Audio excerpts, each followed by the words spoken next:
আসসালামু আলাইকুম। Recipe by beauty চ্যানেলে আপনাদেরকে স্বাগত জানাই। আজ আপনাদের সঙ্গে শেয়ার করব বেগুনের একটা দুর্দান্ত রেসিপি। বেগুনের এই রেসিপিটা কষা মাংসের স্বাদকেও হার মানাবে, এতটাই সুন্দর হয় খেতে। তো অবশ্যই আপনারা স্কিপ না করে পুরো রেসিপিটা দেখে নেবেন। আশা করছি আপনাদেরকে এই রেসিপিটা খুবই ভালো লাগবে। আমার চ্যানেলে নতুন হলে চ্যানেলটা সাবস্ক্রাইব করার অনুরোধ রইল। বেল বাটন অন করে রাখবেন পরবর্তী ভিডিও নোটিফিকেশান পাওয়ার জন্য। চলুন কথা না বাড়িয়ে রেসিপিটা শুরু করি। এখানে দেখুন আমি 4টে বেগুন নিয়েছি। বেগুনগুলো আমি বোটা সমেত নিয়েছি আর এইভাবে করে বেগুনগুলোকে কেটে নিয়েছি।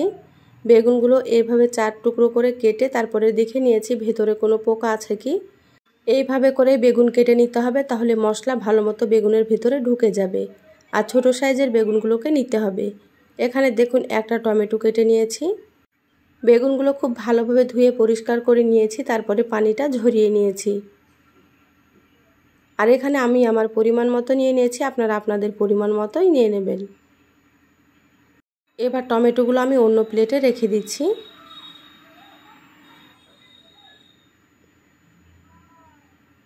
এবার আমি বেগুনের মধ্যে দিয়ে দিচ্ছি হাফ চা চামচ লবণ, দিয়ে দিচ্ছি হাফ চা চামচ হলুদের গুঁড়ো। এবার হাত দিয়ে খুব ভালোভাবে বেগুনগুলোকে মেখে নিতে হবে, যাতে করে লবণ আর হলুদটা ভালো মতো বেগুনের সাথে মিশে যায়। এইভাবে করে ভেতরে কিন্তু লবণ হলুদ আপনারা মাখিয়ে নেবেন। যারা ভিডিওটি দেখছেন একটা লাইক দিয়ে ভিডিওটি কন্টিনিউ করবেন। আপনাদের একটা লাইক পরবর্তী ভিডিও বানাতে আমাকে অনেক উৎসাহ জাগায়। দেখুন বেগুনগুলো আমি খুব সুন্দর করে মেখে নিয়েছি। এবার আমি বেগুনগুলোকে 2 মিনিটের জন্য রেখে দেব। এইভাবে 2 মিনিট পর গ্যাস অন করে কড়াই দিয়ে দিলাম। দিয়ে দিচ্ছি এখানে আমি সরষের তেল। তো এখানে আমি 3 টেবিল চামচ সরষের তেল দিয়ে দিলাম। এই রান্নাটা কিন্তু সরষের তেলে বেশি ভালো লাগবে। তা আপনারা চাইলে সাদা তেল দিয়েও করতে পারেন। তেল গরম হয়ে গিয়েছে, এবার এখানে আমি বেগুনগুলো দিয়ে দিচ্ছি। বেগুনগুলো উল্টে পাল্টে খুব ভালোভাবে ভেজে নেব। বেগুন ভাজলেই কিন্তু এই রেসিপিটা খেতে ভালো লাগবে। তো এই কাজটা একটু সময় নিয়ে করে নিতে হবে।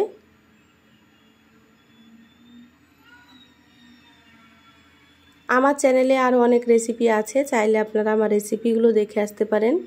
কিছু রেসিপির লিংক আমি আই বাটনে দিয়ে দেব, আপনারা সেখান থেকেও দেখে নিতে পারেন। দেখবেন আপনাদেরকে ভালো লাগবে। দেখুন বেগুনগুলো ভাজা প্রায় হয়ে এসেছে। এইভাবে করে বেগুনগুলোকে হাই হিটে ভেজে নিতে হবে। বেগুন ভাজা হয়ে গিয়েছে, এবার আমি তুলে নিচ্ছি। বেগুনগুলো তুলে আমি প্লেটে রেখে দেব।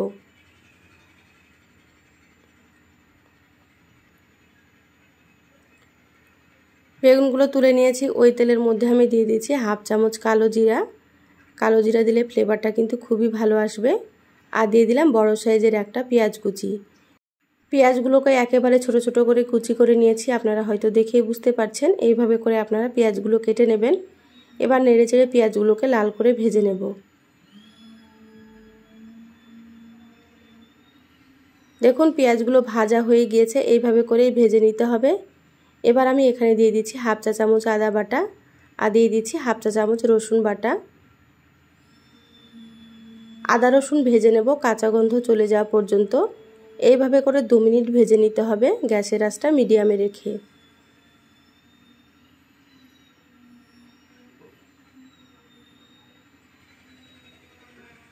আদা রসুন ভেজে নেওয়া হয়ে গিয়েছে। এবার আমি টমেটোটা বেটে নিয়েছি দিয়ে দিলাম। 4টে দিয়ে দিলাম চেরা কাঁচামরিচ। তা আপনারা যেমন ঝাল খেতে পছন্দ করবেন সেইভাবে করে এখানে কাঁচামরিচ ব্যবহার করবেন। এবার আমি দিয়ে দিচ্ছি হাফ চা চামচ হলুদ গুঁড়ো, হাফ চা চামচ দিয়ে দিচ্ছি জিরা গুঁড়ো, হাফ চা চামচের থেকে একটু কম দিয়ে দিলাম মরিচের গুঁড়ো। এখানে যেহেতু কাঁচামরিচ ব্যবহার করেছি সেজন্য অল্প করেই দিয়ে দিলাম। আর হাফ চা চামচ এখানে ধনিয়া গুঁড়ো দিয়ে দিলাম। স্বাদ মতো দিয়ে দিলাম লবণ। তো লবণ এখানে বুঝেই ব্যবহার করতে হবে, কারণ বেগুন ভাজার সময় আমি লবণ দিয়েছিলাম, তো সেটা বুঝে দিয়ে দিলাম।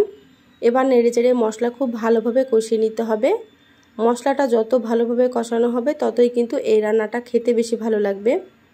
এবার আমি একটু সময় নিয়ে মশলা কষিয়ে নিচ্ছি। টমেটো বাটা ছিল সেই বাটিটা ধুয়ে একটু পানি দিয়ে দিচ্ছি। তো এইভাবে একটু পানি দিয়ে মশলাটা আপনারা কষিয়ে নেবেন। এবার আমি এখানে দিয়ে দিচ্ছি 2 চামচ টক দই। টক দইয়ের বাটিটা ধুয়ে আবারও একটু পানি দিয়ে দিচ্ছি। এবার নেড়ে চেড়ে মশলা আমি 5 থেকে 6 মিনিট মতো খুব ভালোভাবে কষিয়ে নেব। যতক্ষণ না মশলা থেকে তেল ছাড়বে ততক্ষণ কিন্তু মশলা কষিয়ে নিতে হবে। যারা ভিডিওটি ইউটিউব থেকে দেখছেন প্লিজ চ্যানেলটা সাবস্ক্রাইব করে চ্যানেলের সাথেই থাকবেন, বেল বাটন অন করে রাখবেন, তাতে করে আমি যখনই ভিডিও আপলোড করব আপনারা সবার প্রথমে নোটিফিকেশান পেয়ে যাবেন। যারা ফেসবুক পেজ থেকে ভিডিওটি দেখছেন প্লিজ একটা লাইক দিয়ে পেজটা ফলো করে রাখবেন পরবর্তী ভিডিও নোটিফিকেশান পাওয়ার জন্য। দেখুন মশলা খুব ভালোভাবে কষিয়ে নিয়েছি। এবার আমি এখানে ভেজে রাখা বেগুনগুলো দিয়ে দিলাম। মশলার সাথে 2 মিনিট মতো বেগুনগুলোকে কষিয়ে নেব। মশলার কালারটা দেখে হয়তো আপনারা বুঝতে পারছেন মশলাটা কত সুন্দরভাবে আমি কষিয়ে নিয়েছি। তা আপনারাও কিন্তু এইভাবে একটু সময় নিয়ে কষিয়ে নেবেন।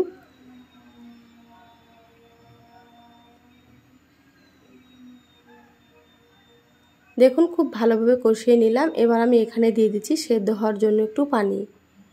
এখানে আমি 1 কাপ পরিমাণে পানি দিয়ে দিচ্ছি। যেহেতু বেগুনগুলো একটু সেদ্ধ হবে সেজন্য পানি অবশ্যই দিতে হবে। এবার নেড়েচেড়ে খুব ভালোভাবে মিশিয়ে নিচ্ছি। বেগুনের এই রেসিপিটা গরম ভাত, রুটি বা পরোটার সাথে ভীষণ ভালো লাগে। তা আপনারা অবশ্যই একবার রান্না করে খেয়ে দেখতে পারেন। আশা করছি আপনাদেরকেও ভালো লাগবে। এবার ঢাকা দিয়ে আমি 10 মিনিট রান্না করে নেব গ্যাসের আঁচটা মিডিয়ামে রেখে। তো ফিরে আসছি আমি 10 মিনিট পর। দেখুন 10 মিনিট পর আমি ঢাকাটা খুলে নিচ্ছি। দেখুন পানিটা অনেকটা কমে গিয়েছে আর বেগুনগুলো খুব সুন্দর মতো সেদ্ধও হয়ে গিয়েছে। এইভাবে একটু সেদ্ধ করে নিলেই কিন্তু খেতে ভালো লাগবে। এবার আমি হালকা হাতে একটু নেড়েচেড়ে নিচ্ছি।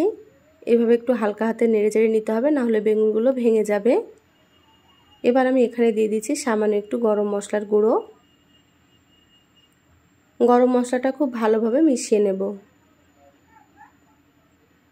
এই গরম মশলাটা দেওয়ার কারণে কিন্তু টেস্টটা আরও বেশি ভালো আসবে।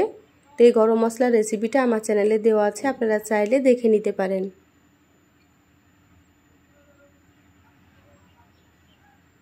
দেখুন রান্না হয়ে গিয়েছে, গ্যাস বন্ধ করে দিলাম।